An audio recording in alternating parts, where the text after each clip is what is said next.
Welcome sa Tagalog Horoscope, ang iyong gabay sa pang-araw-araw na buhay. Hatid namin ang pinakadetalyadong horoscope na magsisilbing gabay mo sa pera, trabaho, pag-ibig, kalusugan, at swerte. Naway magtagumpay sa buhay ang lahat ng ating tagapakinig at subscribers sa buong mundo. Maraming salamat sa pag-subscribe at tanggapin ang siksik, liglig, at umaapaw na biyayang hatid ng Tagalog Horoscope. Ito ang iyong pang-araw-araw na horoscope para sa Aries, para sa ika-14 ng Marso, 2025. Sa pagsikat ng buwan ngayong araw, maaaring maramdaman mo ang isang hindi maipaliwanag na bugso ng enerhiya na dumadaloy sa iyong katawan, mahal na Aries.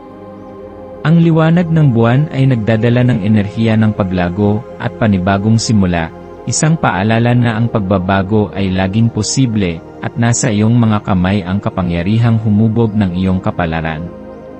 Ang araw na ito ay puno ng pagkakataon upang gamitin ang iyong likas na sigla at determinasyon sa mga bagay na tunay na mahalaga sa iyo.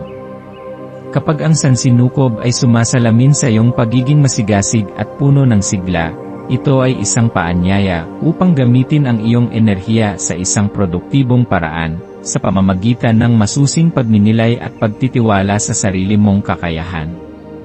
Sa bawat araw na lumilipas, ikaw ay binibigyan ng pagkakataong palakasin ang iyong loob at hubugin ang direksyong nais mong tahakin.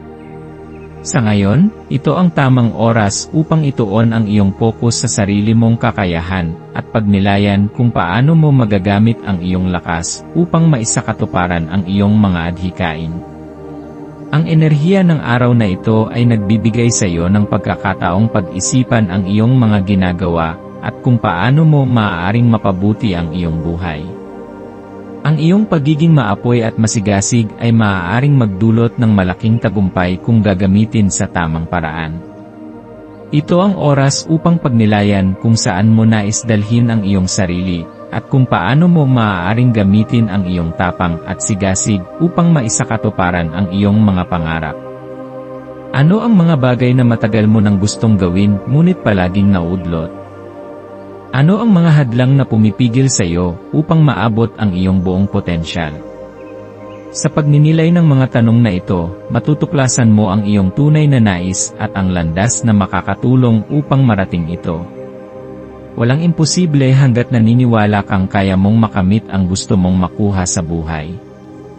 Ang pinakamalaking tagumpay ay madalas na nagsisimula sa pinakamaliit na hakbang, kaya huwag matakot magsimula. Ngayon, may pagkakataon kang lumahok sa mga gawain na makakatulong sa pagpapalakas ng iyong espiritual at emosyonal na aspeto. Ang pagsasanay sa pagninilay at pagkakaroon ng mas malalim na koneksyon sa iyong sarili ay makakatulong upang mapanatili ang balanse sa gitna ng mga emosyonal na pag-agos. Isaalang-alang ang pagsasama ng yoga o simpleng paghinga ng malalim sa iyong araw upang maibsan ang anumang tensyon at magkaroon ng mas malinaw na isipan. Ang mga ganitong gawain ay hindi lamang makakatulong sa iyong katawan, kundi pati na rin sa iyong emosyonal na kagalingan. Ang pagkakaroon ng koneksyon sa iyong panloob na sarili ay magbibigay sa iyo ng lakas upang harapin ang anumang hamon na maaaring dumating. Ang pagpapahinga at pagbibigay ng oras para sa sarili ay hindi isang bagay na dapat ipagwalang bahala. Ito ay isang mahalagang aspeto ng buhay na nagpapalakas sa iyong mental at emosyonal na kalusugan. Dahil ang buwan ay nasa Virgo, maaaring mapansin mo na ang mga taong nasa paligid mo ay nagpapakita ng mga ugaling maaaring subukin ang iyong pasensya. Ang mga sitwasyon na nagdadala ng stress o frustration ay maaaring lumitaw, at bilang isang Aries, likas sa iyo ang mabilis na reaksyon. Ngunit ang mga bituin ay nagmumungkahi ng ibang paraan ng pagtugon, isang mas mahinahon at mas mapanatag na paraan ng pakikitungo sa mga hamon. Sa halip na magpadala sa bugso ng emosyon, subukang magpigil at pag-isipan ang pinakamainam na paraan upang mapanatili ang pagkakaunawaan. Ang pagpapanatili ng respeto at kabaitan, kahit sa harap ng pagkadismaya, ay hindi lamang makakatulong sa iyong relasyon, kundi magpapalakas din ng iyong karakter bilang isang individual. Hindi lahat ng laban ay kailangang labanan ng may init ng ulo. Minsan, ang tahimik at mahinahong tugon ay mas makapangyarihan kaysa sa anumang matigas na salita. Sa pagpili ng tamang paraan ng pagtugon sa mga sitwasyon, na ipapakita mo ang iyong tunay na lakas at kakayahang pangalagaan ang iyong sarili at ang iyong mga relasyon sa iba. Sa iyong paglalakbay sa araw na ito, hayaang ang mga aral ng buwan ay magsilbing gabay mo.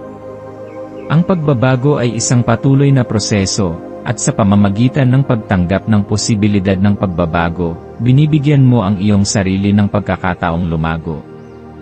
Sa bawat hamon na dumating, tandaan na nasa iyo ang kapangyarihang gawing positibong pagbabago ang anumang sitwasyon. Huwag matakot na harapin ang mga pagsubok, dahil ang tunay na lakas ay nagmumula sa iyong kakayahang bumangon at magpatuloy. Sa bawat pagsubok na iyong nalalampasan, mas lumalalim ang iyong pangunawa sa sarili at sa mundo sa iyong paligid. Huwag matakot na sumubok ng bagong bagay o lumabas sa iyong comfort zone, sapagkat dito mo tunay na matutuklasan kung gaano kakalakas at kakayahan mong harapin ang anumang hamon. Ang maswerteng kulay para sa iyo ngayon ay pula at ginto. Ang pula ay sumisimbolo ng tapang, sigasig, at lakas ng loob, mga katangiang likas na nasa iyo bilang isang Aries. Samantala, ang ginto ay nagdadala ng enerhiya ng tagumpay, kasaganaan, at kaliwanagan ng isipan. Maaari mong gamitin ang mga kulay na ito sa iyong pananamit o sa iyong paligid upang mapalakas ang iyong enerhiya at maakit ang magagandang pagkakataon.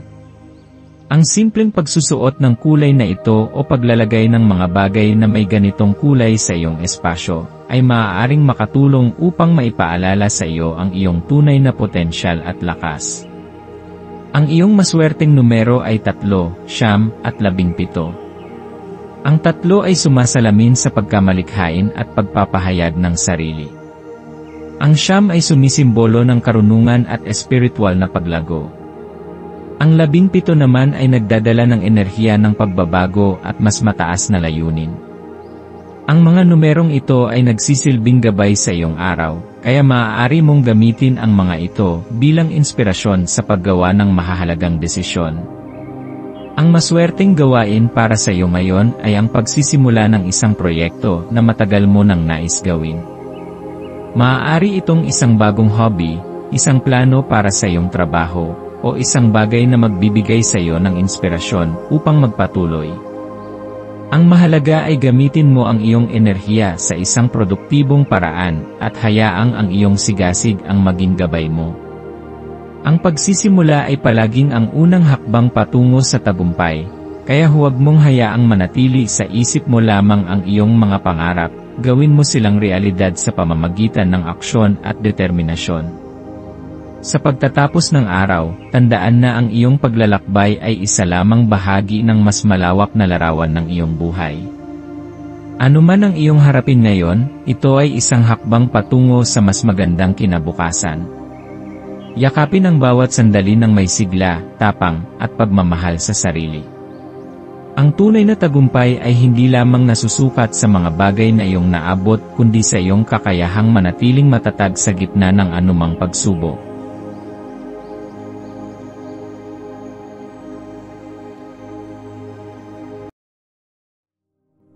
Tayo ay magkaroon ng kaunting sandali upang ipagdasal ang lahat ng mga dalangin ng ating mga subscribers, na sana'y matamo nila ang kanilang mga pinapangarap sa buhay, magandang trabaho, mabuting kalusugan, payapa at masayang pamumuhay, at siksik, liglig at umaapaw na biyaya at kayamanan. Ipinagdarasal namin ng mataimtim ang lahat ng mga komento sa nakaraang video, at hinihiling namin, Panginoon, na pagpalain mo ang ating mga subscribers ng masayang buhay sa mundong ibabaw. Maraming salamat po. Maaari kayong mag-subscribe sa aming channel na Daily Prayer, kung saan nag-a-upload kami ng pang-araw-araw na Catholic Gospel Readings, Reflections, at Daily Rosary Reading para sa lahat ng misteryo ng araw. Tulungan ninyo kaming buuin ang community na ito at mag-subscribe na. Ang link ay nasa description box. Maraming salamat sa panonood ng iyong horoscope ngayon araw. Naway gabayan ka ng mga bituin sa iyong landas. Huwag kalimutang mag-like, share, at subscribe para sa iba pang cosmic na kaalaman. Hanggang sa muli, manatiling konektado sa universo.